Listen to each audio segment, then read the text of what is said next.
How's it going, everybody? Today we'll be going over the setup and how to play guide for the Berserk TCG. Today I have Arceus here with me to demonstrate. Let's begin. Alright, to start you're going to take your 108 card shared deck and separate the character and location cards.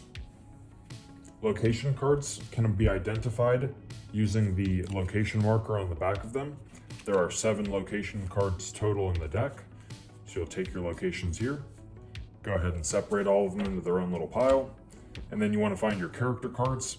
Character cards can be identified with the same design on the front and the back of the card. And there are 6 total characters. We'll go ahead and just take those and place them in their own little pile for now too. Now that you've split up your locations and characters, you can go ahead and assign everyone a character card. So for this demonstration, I'm going to go ahead and be Jod. And Arceus is of course going to go ahead and be Arceus. You'll notice on the character cards, they have 5 circles on them. These 5 circles represent your veto, so you start the game with 5 total veto. And you're going to go ahead and place a small object to keep track of your veto. So I'm going to use a quarter right here, and I'm going to place it on my 5 to indicate that I have full health at the start of the game, and Arceus is going to use a poker chip. Now that the game is all set up, your group must select a cartographer. The cartographer's job is to flip over a new location card at the start of their turn. The cartographer always goes first and the game is played clockwise from there. Remember, after a new location is selected, the previous location goes to the bottom of the location pile, and locations are never discarded. I'm going to go ahead and be the cartographer for this match, and I'm going to go ahead and deal out everyone's 7 starting cards.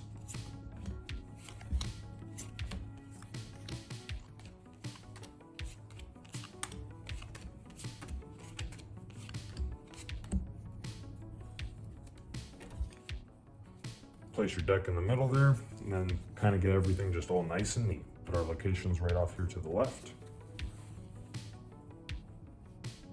Now that cards are dealt out to everyone, we're going to go ahead and start the game.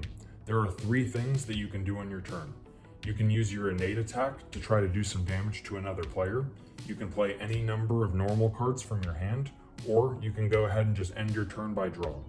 I'm going to go ahead and use my innate attack to attack Arceus for 1 damage. And I'll take the hit, down to 4 veto. I dealt damage to Arceus, so now I'm going to check my hand. See if there's anything else I can do before I want to end my turn.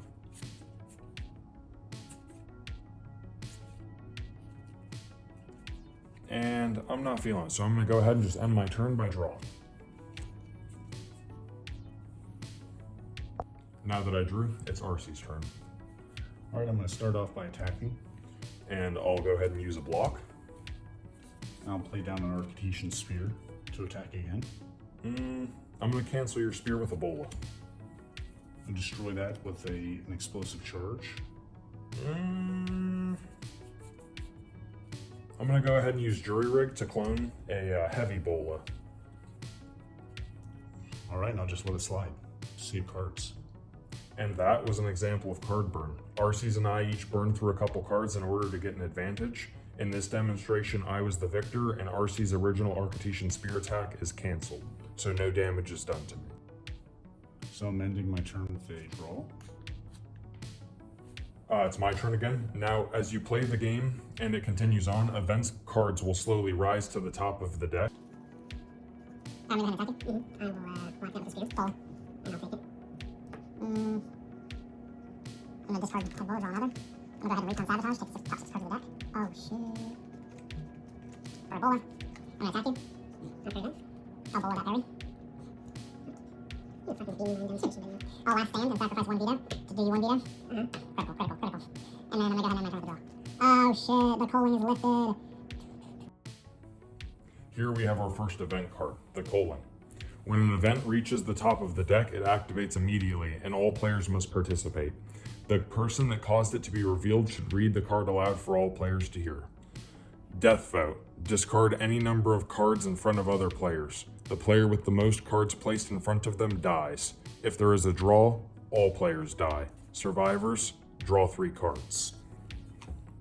So Arceus and I are going to go ahead and do that. I'll play all my cards and. Are we doing a cut there?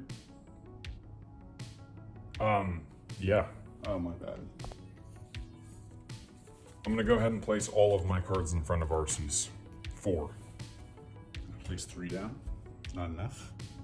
I have more cards in front of Arcee's for the Coling, so I win this match. And this is an event example in a 1v1 format, but events are much better suited for higher player counts, like 3 to 6. If you are doing a 1v1 format, and even a 2v2 if you're doing a team match, I'd recommend maybe taking the events out because they feel more natural when you're up in the higher player count.